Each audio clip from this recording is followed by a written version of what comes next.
The voice. The voice of Birmingham and the Black Country. BBC WM 95.6.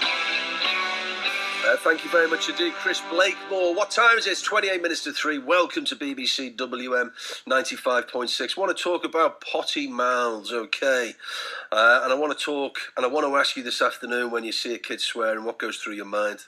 Maybe you don't care, as long as it's not your child. I'd love to hear your stories, though, and we're going to get some on the radio this afternoon about maybe your child coming home from school and also picking up a few choice profanities. I mean, it must just frustrate you. You don't swear in your house, but he's coming back effing this, and, well, you can tell me what the words are. Well, maybe you can't, but maybe you can sort of talk your way around it. One head teacher in Sussex thinks parents need to watch their tongue when kids are around, and I think he's right. I just don't think it's cool, it's clever, it's big, and I just don't think it's acceptable to F and blind in front of your children. My mum and dad never did it. Did yours? Are children bringing swear words into the classroom? In fact, the head teacher wrote a letter to all parents saying it's simply unacceptable. Is she right, or should she just get over herself, the mardy old whatever? The average Briton swears 14 times a day, meaning it's highly likely that at least one of these will be in front of children, maybe their own. Dads were the most to blame for swearing in front of kids. Do you know what? Before we go to our guests, I remember my father. I was at Goodison Park watching Everton play, and there was a guy behind swearing, and I remember distinctly to this day. And this is at Goodison Park, 40,000 Scousers, 3:15 in the afternoon, 15 minutes, everyone full of booze and beer. My dad standing up, looking around, turning around, and threatening this guy that if he continued to swear, he was going to smack him. That was my dad. And I would have been, how old would I have been? And this is in a tough working class area of Liverpool, surrounded by tough working class Scousers. And that would have been, well, I don't know, the early 1980s, maybe the late 70s. 08453 009956. A lot of people would say, well, hang on, Vince, that's my dad. Hang on, Vince, just remember the context. You had a football game. It's not like that guy is in your front room, and I can see their point of view. Let's go now to two people with polar opposite opinions. Let's just hope it doesn't end with a load of swear words. Representing tots100.co.uk. Check it out, tots100.co.uk. In the red corner is Sally Whittle. Good afternoon, Birmingham. Hi there, how you doing? I'm fine, and you're not going to hear a profanity come out of my mouth this afternoon, Sally. Thank goodness. And let's just introduce in the blue corner, representing AngryBritain.com, it's Dom. Hi, Dom. Hiya, Danny, you alright? I'm fine, thanks, Dom. And thank you very much indeed. Let's just approach this sensibly with Sally. Sally, listen, what's wrong with kids swearing? I think the point of swearing in front of young kids is that they mimic it without really understanding what it is. I mean, as an adult and a journalist, and I've worked in newsrooms, I understand the cathartic nature of a really good swear word at the right moment. But when your child is 3, 4, 5, 6, 7, 8, they don't really understand what those swear words mean. And so therefore it just, to me, seems really inappropriate for them to be using those words. Are mums and dads who swear in front of their children or other children, are they bad parents? I don't think so. I think possibly they're not setting the best example. They're imperfect parents, but so are we all. I could probably cook better if I put a bit more effort in. But I think, every parent wants to be the most effective parent they can be and the best parent they can be. And I think, minding your P's and Q's a little bit, censoring your language when your kids are young, that to me just seems like a sensible way to approach things. So when you hear, if you saw a young mum and a dad pushing a pram through town and they were effing and blinding, maybe with their 6 and 7 year old in tow, what would you think? I just think it was really sad, and I am one of those people. I'm probably a bit like you. I will approach teenagers in the cinema, or if I'm walking to school with my daughter and they're swearing, and I will say, please don't talk like that in front of my child.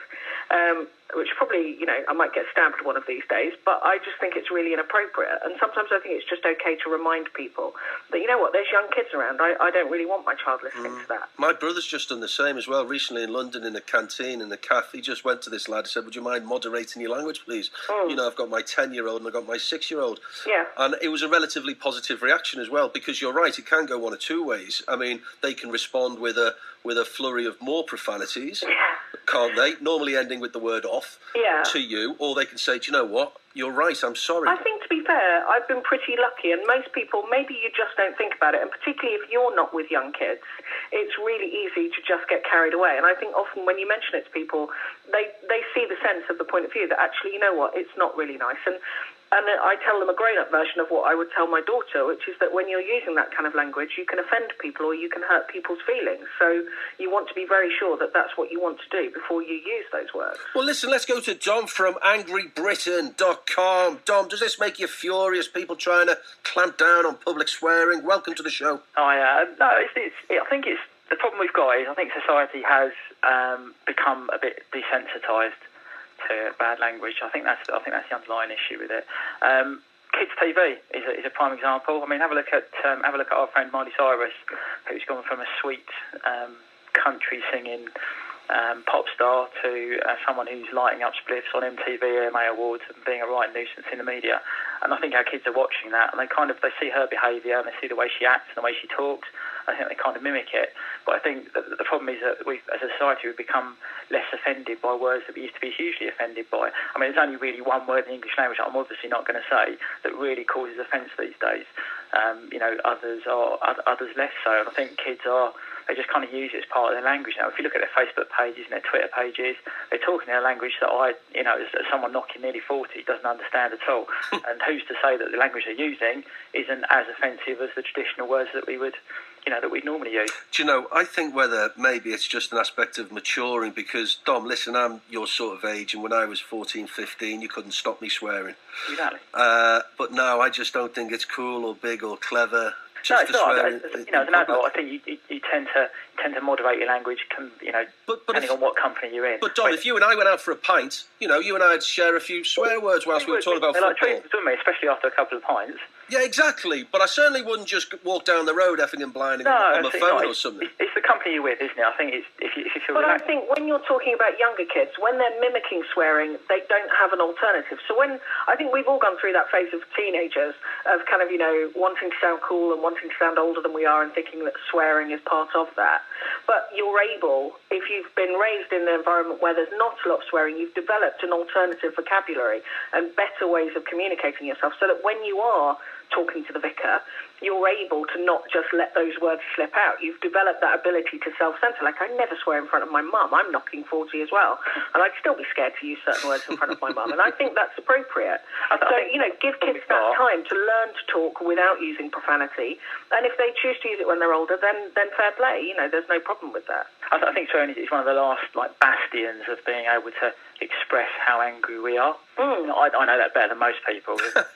follow my Twitter feed. You might want to do it with we'll let the audience know your Twitter handle in a second. Sally, let me ask you a question, because this was something that came out at the start of the debate at 2:00. Are people who regularly swear, we're talking adults, and we'll come to Dom in a second, are they, if they rely on profanity, are they a bit thick?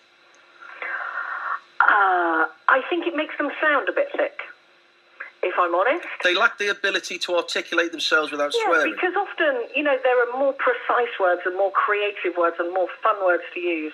There's no problem. I don't discount swearing at all, and I'm certainly, capable of doing it myself. But often you're able to express yourself more accurately using other words. And so, I think it just makes you sound as though you don't know any better, particularly if every second word is a curse. It just makes you sound like a bit of an idiot. Dom, same question to you, finally. Yeah, I totally agree. I think it doesn't make you sound particularly intelligent. There are obviously other ways of expressing yourself, but as I say, I think that as a society we've become really desensitised to swearing. It's not such a big deal anymore. I think people use it to express themselves, express their anger. Okay.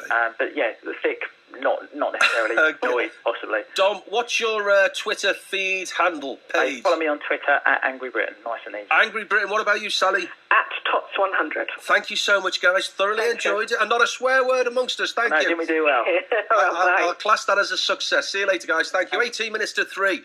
Keep the calls coming through, please. Lots of stuff. Lots of people having their say on this as well. Fascinating debate there with Dom and also Sally from tots100.co.uk and angrybritain.com. Check it out. 81333. That is the text number as well. 81333. Start your message with WM, or indeed the phone lines, they're busy as always. 08453 00 9956. Now, it can't just be